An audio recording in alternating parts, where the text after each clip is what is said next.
Okay, good morning, everyone. Good morning. Good, they are educable. Good. Okay, so today we're discussing the third of our series of the big three rituals which characterize Judaism or characterize ritually observant Jewish life, and all of which have been rejected, supplanted, replaced, transformed, modified, reinterpreted, whatever verb you like, right, by earliest Christianity and then from Christianity of ancient times to this day.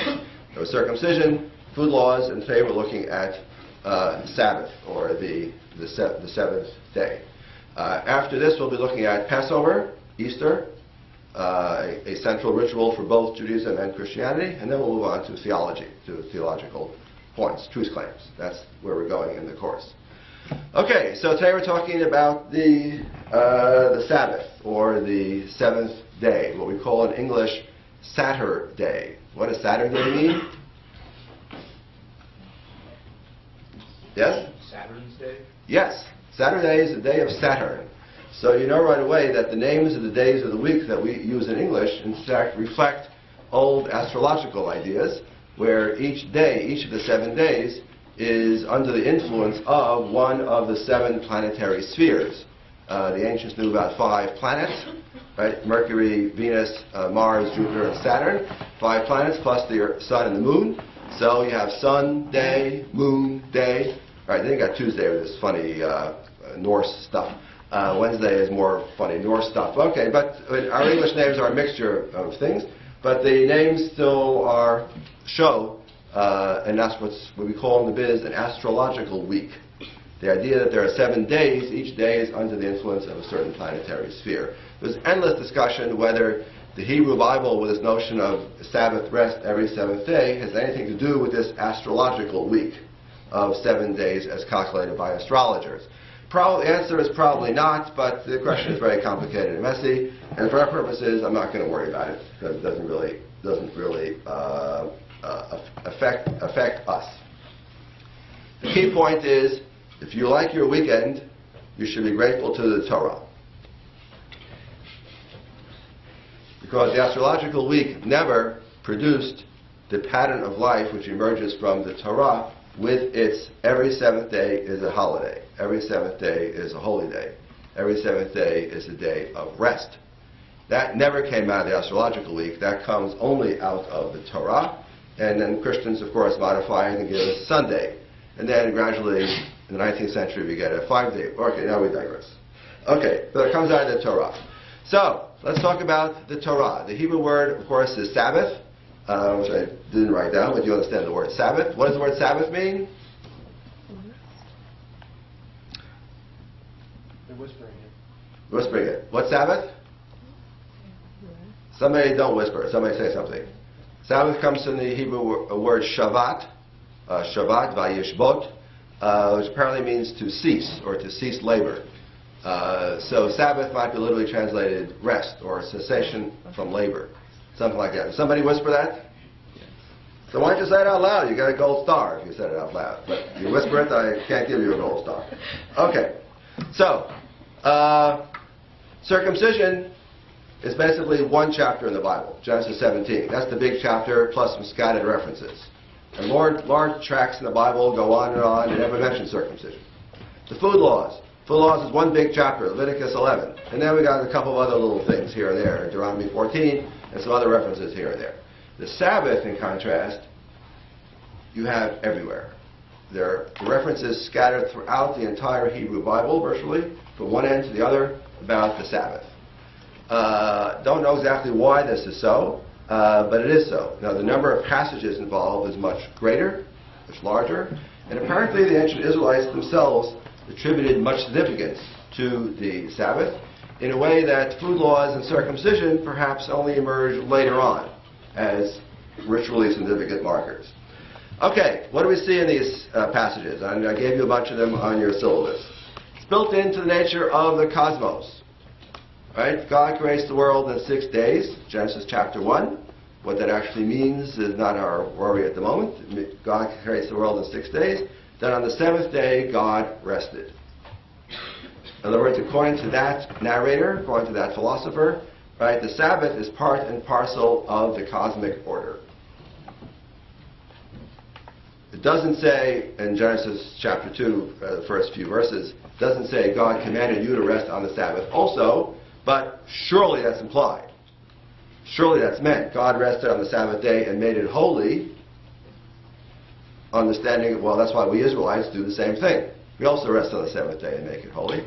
But this is also a pre-Sinaitic commandment. Or actually, I agree, it's not actually a commandment, it's implied.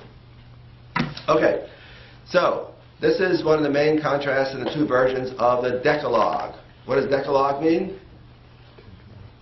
10 Commandments. Okay, what are the 10 Commandments? I'm asking you to list the 10 Commandments. I'm asking you to tell me what on earth is the 10 Commandments? I know, it's a movie, 1956, Cecil B. DeMille. Cast of thousands. Charlton Heston. Yes, I know that. What else is it? They're found in multiple places in the Bible. Twice. In the Torah, it's referred to twice. The 10 Commandments are what? So these are the commandments, 10 in number, thank you, right? Given by whom to whom? God to Moses, to the people of Israel.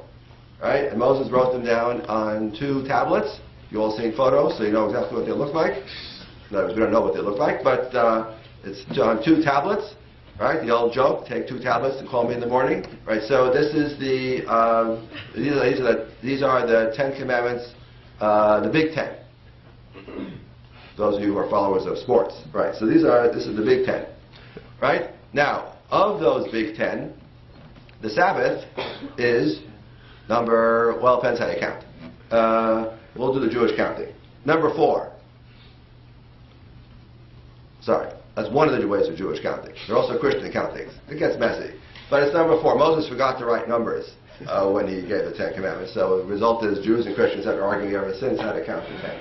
Look at the notes in the JSB, and it'll explain some of this to you. Anyway, number 4 is observe or remember the Sabbath day to keep it holy. Okay, and as everybody notes, and you can look in the JSB to explain, right, the 2 versions of the 10 Commandments that we have. One in Exodus chapter 20, the other one in Deuteronomy, where Moses retrospectively retells many of the stories, incidents, and laws that had appeared earlier in the Torah. Moses, unfortunately, does not use exactly the same language. And the divergence is greatest in the Sabbath. In the book of Exodus, we are to remember the Sabbath day because we were once slaves in Egypt, and God... No, sorry, by the way around. Right, we were once... God created the world in 6 days, and therefore we are to rest. We're echoing back Genesis 1, whereas in Deuteronomy, all of a sudden something to do with slavery. Why these 2 differ is an interesting question. On the handout, I write that little brief note. It's perhaps the problem is universality versus Israelite specific, whatever. You can look at the passage. Anyway, it's right there in the 10 Commandments. It's a big one. Is circumcision mentioned in the 10 Commandments, class? No. Are the food laws mentioned in the 10 Commandments? No. No. Okay. Sabbath, like Israel, like God, is holy. I mentioned that already, right? The concept of holiness applies to time as well as places, as well as objects, as well as persons. So the Sabbath is holy. Another way by which the Israelites are showing you how special the Sabbath is. Sabbath is a sign of the covenant between Israel and God. The Sabbath is a covenant. This is the same kind of language we saw in connection with circumcision, referred to the Sabbath here too. So, put it all together. The legacy, the biblical legacy about the Sabbath is richer than about food laws or circumcision, and it seems to indicate that the Israelites themselves attributed much significance to it. Not just one chapter somewhere, but there's a very rich biblical legacy on the subject, from which we deduce the Israelites themselves attributed much significance to it, and saw the Sabbath as not just a day off, but saw the Sabbath as a special day in the relationship between God and Israel.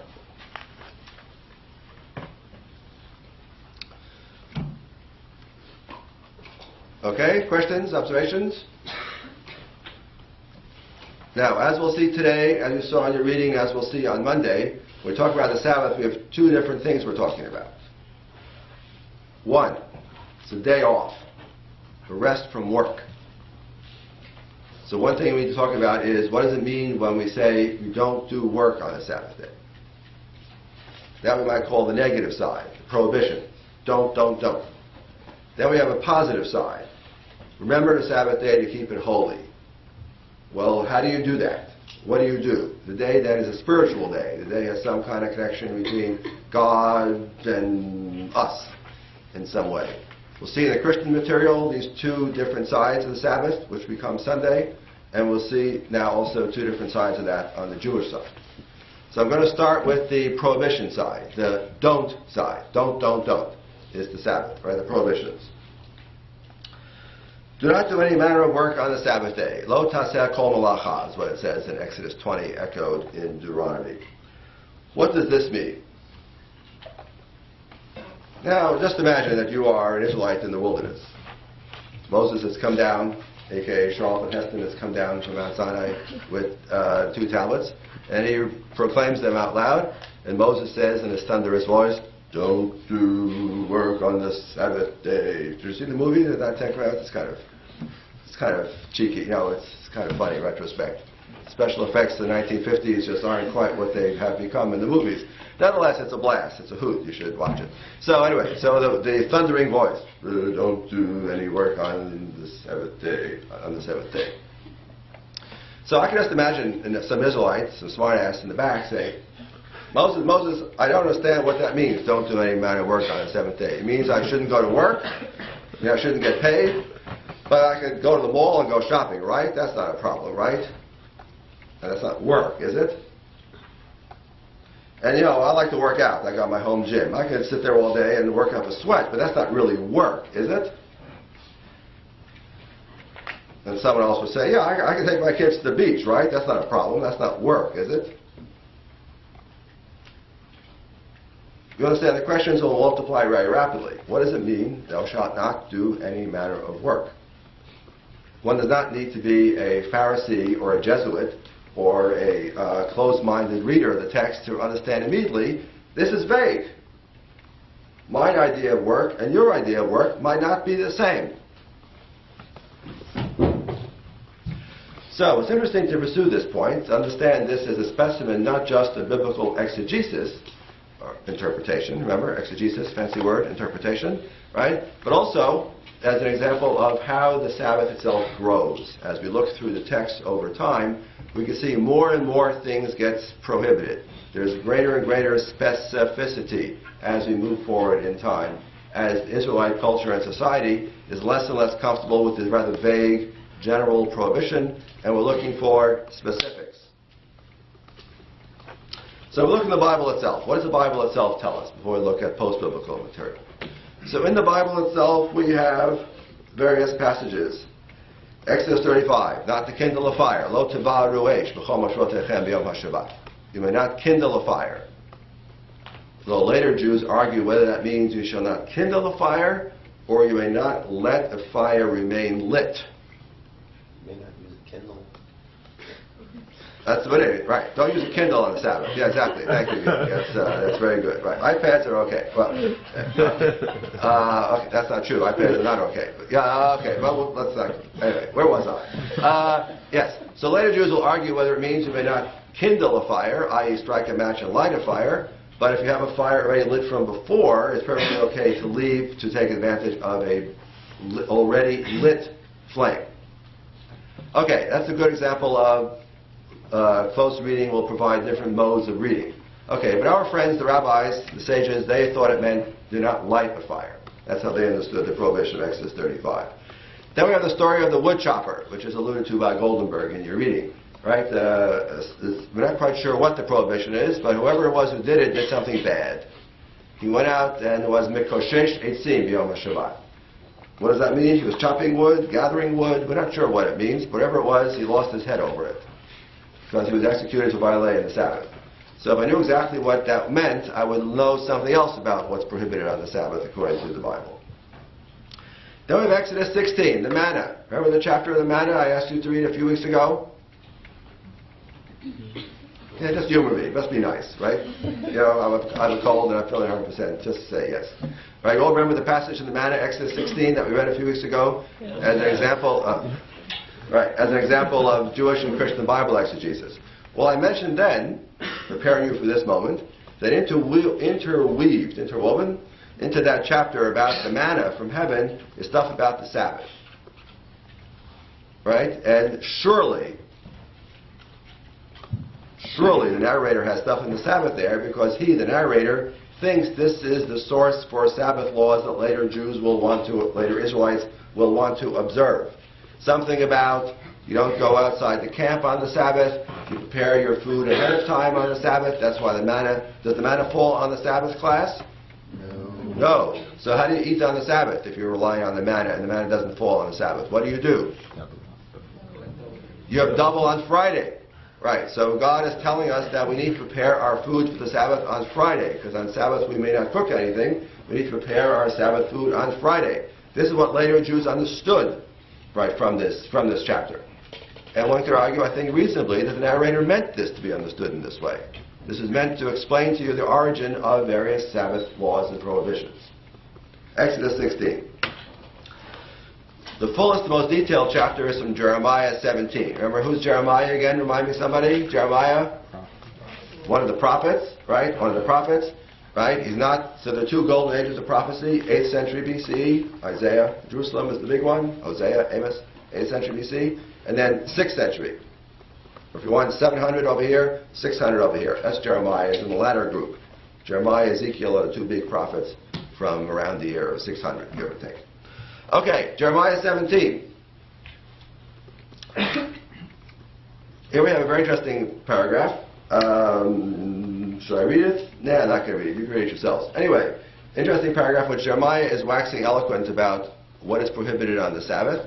And we have here some very pregnant sentences. Sentences that will launch whole tractates in the Talmud later on as they try to decipher what exactly Jeremiah meant. But here I see the growth of Sabbath prohibitions.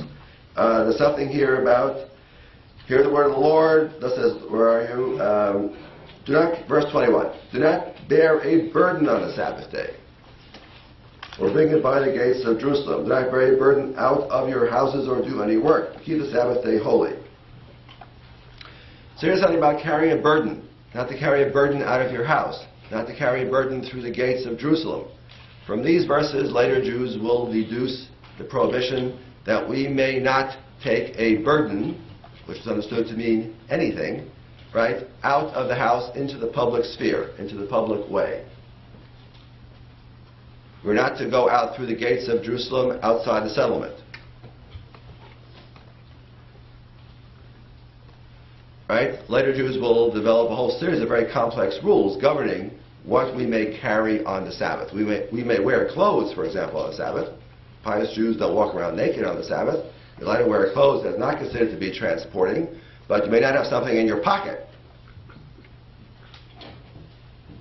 Because that's transporting, that's carrying. You may not walk around carrying something in your hand, but if it's an item of clothing, of course you may wear it.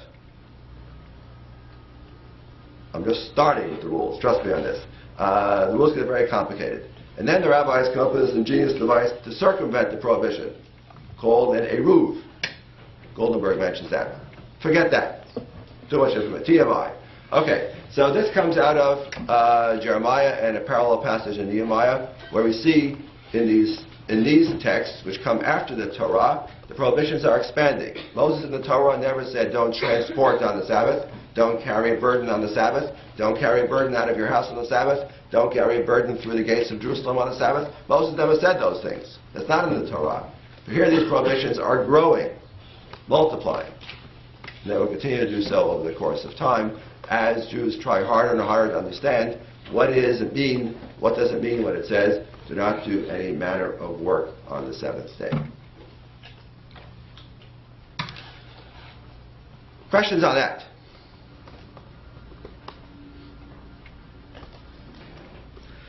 Isaiah 58:13, a very important verse for the development of the Sabbath. This is from Isaiah. Modern scholars will tell you this is not by the real Isaiah of Jerusalem in the 8th century BCE. It's by a later anonymous prophet who we simply agree to call Isaiah because we have no other name for him, who's alive in the 6th century BCE. For my purposes here, it doesn't matter in the slightest. Isaiah 58:13. If on account of the Sabbath you turn back your foot from doing your own desires on my holy day. What does that mean? I'm not sure. Ancient readers weren't sure either what this means, if you turn back your foot. They thought it meant if you don't go on a journey, you stay home. They might be right. I have nothing better to suggest. It's an odd phrase. Im tashiv mishabat raglacha socha v'secha b'yom kadshi. Not clear at all what Isaiah means. If on account of the Sabbath you turn back your foot from doing your own desires by holy day, if you call the Sabbath a delight, the holy day of the Lord honorable, if you honor by not going your own ways, finding your own interests, or speaking words, then, he says, there are some boons and rewards waiting for you. Later Jews will argue exactly what these phrases mean. Not at all clear what these things mean. What does it mean, for speaking words? Apparently there's a prohibition of certain kind of speech on the Sabbath. Later rabbinic Jews thought it meant you shouldn't talk business on the Sabbath. Other things, of course, you can talk about on the Sabbath. There's no requirement to be quiet, to be silent, but there's a notion of appropriate speech. Perhaps. But that's what the prophet meant, I don't know, but that's what the prophet was understood to mean.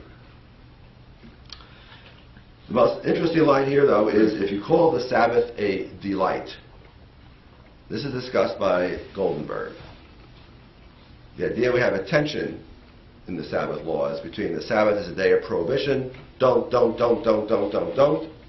Be careful lest you do something to violate the Sabbath, which seems to be entirely negative, which seems to be, to be very blunt, oppressive, restrictive. But there's another side to the Sabbath. The Sabbath is a day of delight.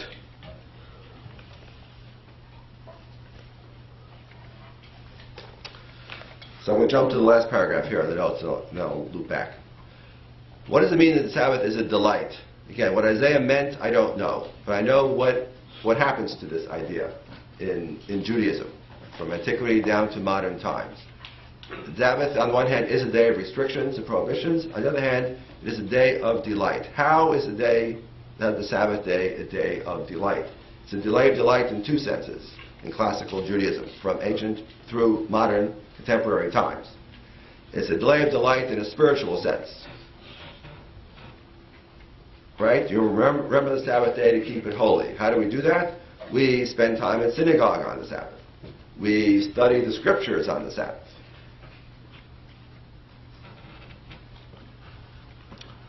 We meditate on the scriptures on the Sabbath. And this idea is already ancient. This is mentioned by Philo and Josephus in the 1st century of our era. And this, for the rabbis at least, is one side of the delight aspect of the Sabbath. Because what is a greater delight than to take a day off from work and sit and study Torah?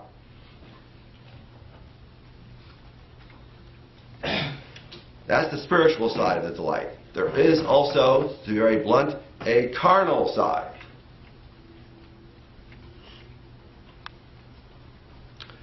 What does that mean? If I have a nice outfit I'm going to wear, I'm going to save it for the Sabbath. Pardon the expression, like Sunday best. We used to have such an idea in English. A Sunday best. Well, the Sunday best idea comes from a Saturday best idea. If you have a nice pair of clothes, you wear it on the Sabbath. You have a nice meal lined up, you save it for the Sabbath. You want good food on the Sabbath. You want to eat well and eat a lot on the Sabbath. Right? You're feeding the body. It's a day of delight for the body. And last but not least, it's the right day of the week for a husband and wife to have sex. Of course, they can have sex whenever they feel like it, right, given things about menstrual purity and such things. But in principle, husband and wife. But, however, people are busy, people are tired. When's the right day of the week? Answer, it's the Sabbath. Now, of course, there always are these fuddy-duddies around, right, who see people having fun and they immediately object or they immediately find reason to find fault. So we have such people too. And there are those already known from antiquity already, for whom the day of the Sabbath is a day of prohibition, right, overwhelms the idea, the concept of the Sabbath as a delight, or they don't have this idea of the Sabbath as a delight. For them, it's just a day of prohibitions. So we know about some Jews in antiquity who are fasting on the Sabbath. One second. Are fasting on the Sabbath.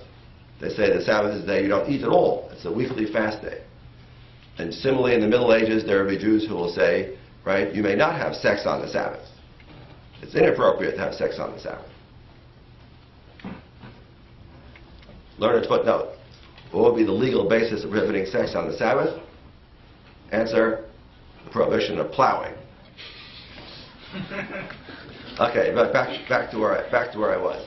So you have then a prohibition. There are those out there who see the restrictive side of the Sabbath as overwhelming the other aspect. But Rabbinic Judaism, classical Rabbinic Judaism, from ancient through modern times, sees a balance. It is both restrictive, prohibited, long list of prohibitions. At the same time, there is, from Isaiah 58, the idea that the Sabbath is a day of delight, spiritual delight, carnal delight, and that is fine. That is part and parcel of what makes the Sabbath the Sabbath. Okay, you had a question. Yes. So for the Jews who believe that you should, have your best meal on the Sabbath, how would they have the best meal? I'm assuming would it be cold then, since you can't light a fire? Yes, exactly. So, right. So Friday night, anybody can have a hot meal on the Sabbath because you remember what I said earlier. You can light the fire in advance, get your oven hot, and even after you don't feed it anymore, it will remain hot for some time. So anybody can have a hot meal on a Friday night. That does not require any great leaps of imagination. Shabbat during the day, however, it gets harder, right? How do you get a warm meal if you can't light a fire? Well, not to worry. Ancient to medieval Jews figured out ways that you develop a kind of thick stew kind of thing, which is hot on Friday evening, and you pack it up in just such a way so that when you're ready to eat it on Saturday midday, it is still hot, or at least warm. Still warm. But you're right, that is a problem. If you are a critic of the Sabbath, you will make fun of the fact that the Jews are eating cold food on the Sabbath. That's mentioned by Martial, a Roman poet in the 1st century, and our friend Justin already makes fun of the fact the Jews are eating lukewarm food on the Sabbath. That's another way of saying it. But you're right, that is a challenge. But the idea is you want to have your gourmet food and somehow it's still warm and somehow you haven't lit the fire at the same time. Yeah, it's a challenge. Modern Jews get around this by having timers on their ovens. On the theory, if you set your timer before the Sabbath starts, then it's not your fault the oven goes on at 10:30. And your food is nice and warm by 12. But the rules are very complicated, but that's in a nutshell. Consult your local rabbi if you want to know all the rules. Okay, other questions?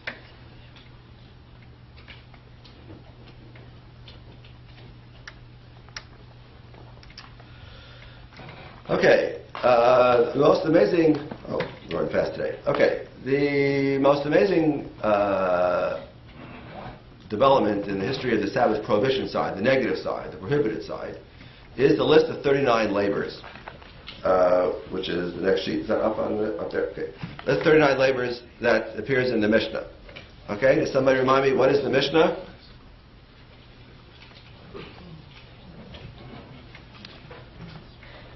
Okay, what is the Mishnah?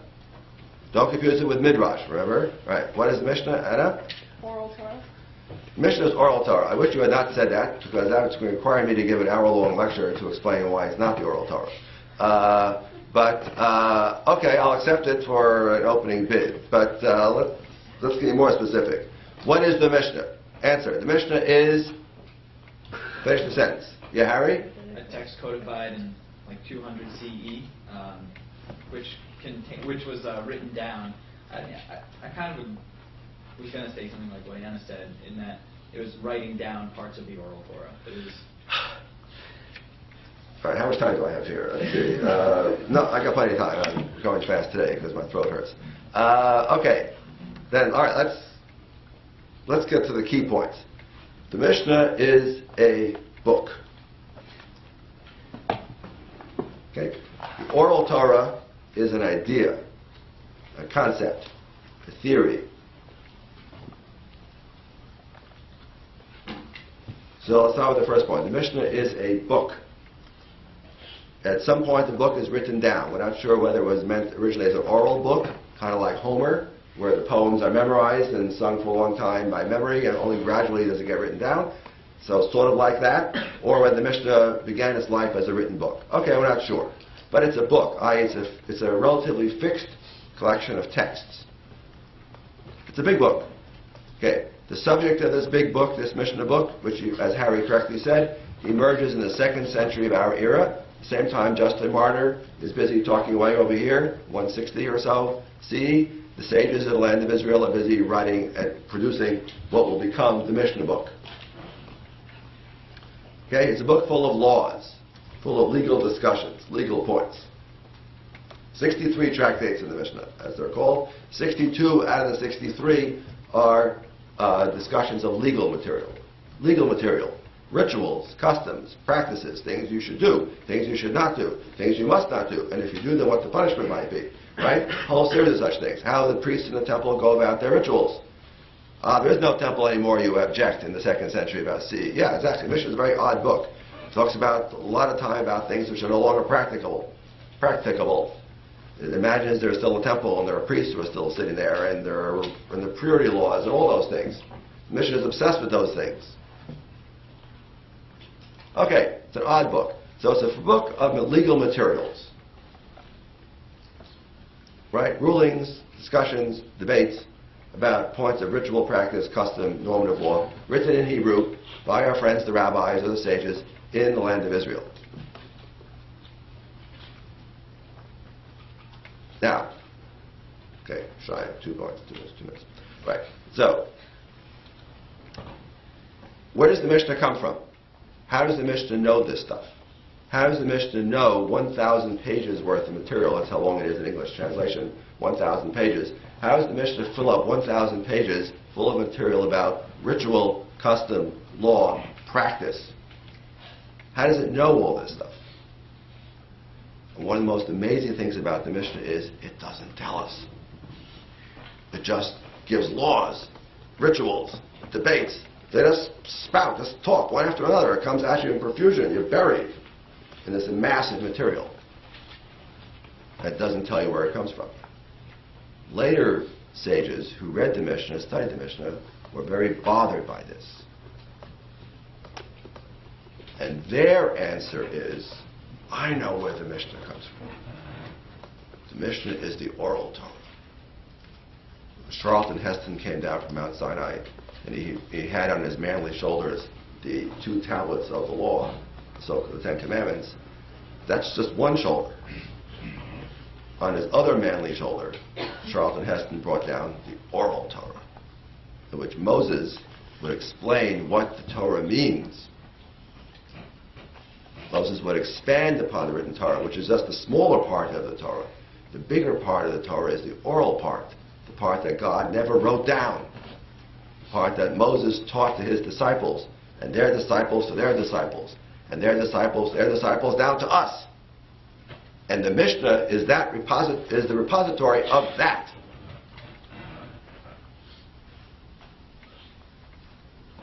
That's a theory about the Mishnah. The Mishnah itself never propounds about itself, except in a few very discrete passages.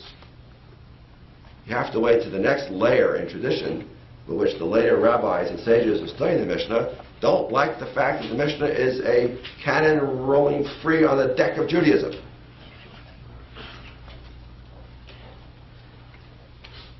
We can regularize it. We can get it under control if we say, oh, it's the oral Torah. They're not making it up. It comes from tradition.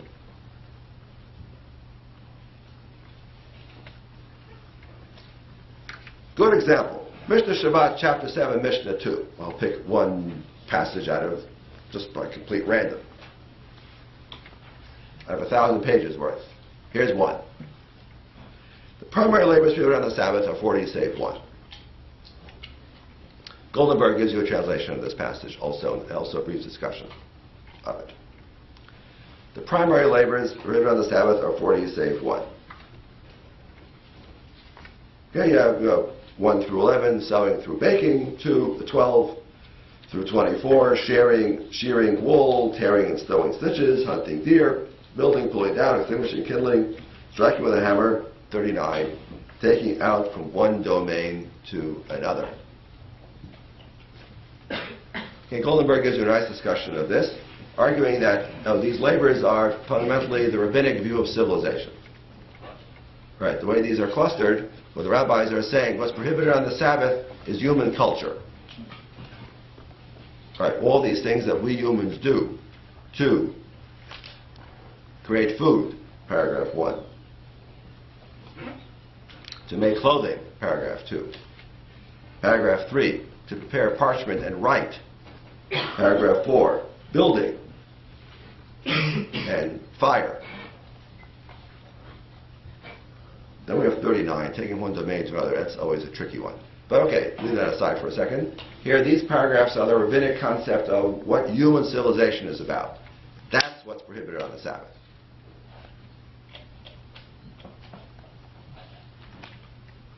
Okay, that's very nice. And my friend Bob Goldenberg teaches at SUNY Stony Brook. Nice fellow. Right? I think it's a very lovely essay that he wrote. But the question that bothers me, which doesn't bother Bob, because he's interested in what he wants to do in that essay, right? The interesting question is to observe, how does the Mishnah know this? Let's discuss, what does the Mishnah know? The Mishnah knows that there are primary labors. See, then in my translation, which is what this is, I have a note below. Primary labors. These labors are primary in the sense that there are secondary and tertiary labors that unfold under each of them. So the Mishnah has this idea that there are archetypal prohibitions of labor, which in turn encapsulate or include other labors that unfold beneath them. So, classic example. Number 3, reaping or harvesting. So the classic example is you're out there in the wheat field harvesting the wheat. That's what we're talking about. However, by extension, reaping also includes plucking fruit, which in Hebrew has a different verb, different set of verbs. Plucking fruit.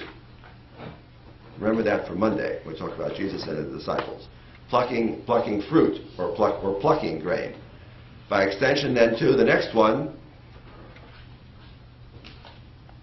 standing under a tree and shaking the branches so the fruit will fall off, which is a further extension. Each of these 39 labors, then, is a master group, a master class of labor, within which certain labors are included, which unfold to include various sub-labors. Do you have that idea anywhere in the Torah class? Did Moses come down from Mount Sinai and tell us there are master groups of labors and subgroups and then subgroups? Did Moses talk that way? No. No. And if you say, yeah, but who cares? It's just a matter of classifying the stuff. It's all the same. It's all prohibited, right? That's not all the same. That's Mishnah, chapter 7, Mishnah 1 of Mishnah Shabbat, which I didn't give you. Neither did Goldenberg. It matters because if you do an act, a series of acts on the Sabbath by mistake, by accident, and only realize you go, oh my God, it's Saturday today, I forgot. Or, oh my God, in Hebrew school they never told me you're not allowed to do this on the Sabbath. At that point, we jurists want to sit down and say, what exactly did you do? What are the labors that you performed? And are they in fact a single category of labor, or are they multiple categories of labor? Because if they are a single category of labor, then you're obligated to bring an atonement sacrifice only for that whole category that you've violated. They're not considered to be discrete acts. They're discrete acts only if they belong to different classes. What are the classes? 39 classes. Now that's an extraordinary idea. Where do the rabbis get that? Is that anywhere in the Torah? The answer is no. And then where do you get this crazy idea there are 39 prohibited classes of labor? 39, that's just an odd number. Where does that number come from? Is that in the Torah? The answer is no. And then you ask, let's look at these 39. Where do these come from? Well, some of them do come from the Torah, like kindling. Right? Number 37. Right? This come from the Torah, as I mentioned before. But most of these don't come from the Torah. So where does all this stuff come from?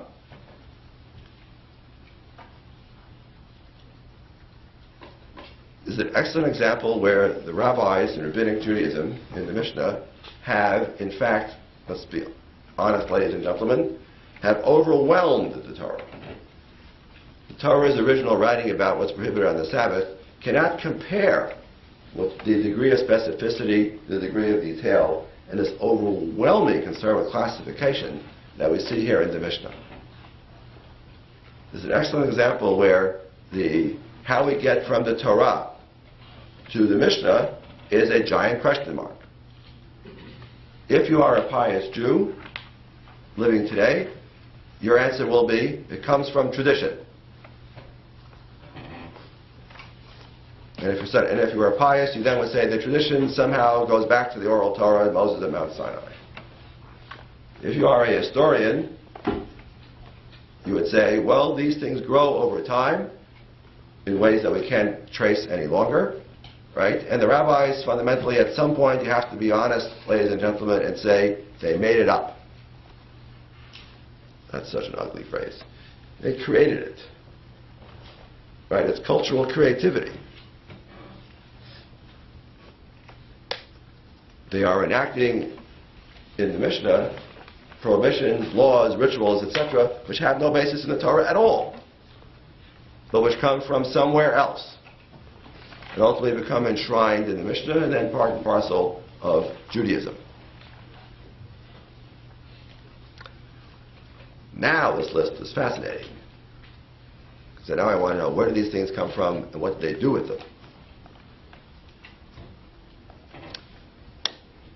That's what I do all day when I'm not teaching CB 23. It's the number of this course, CB 23. These are the things that I worry about.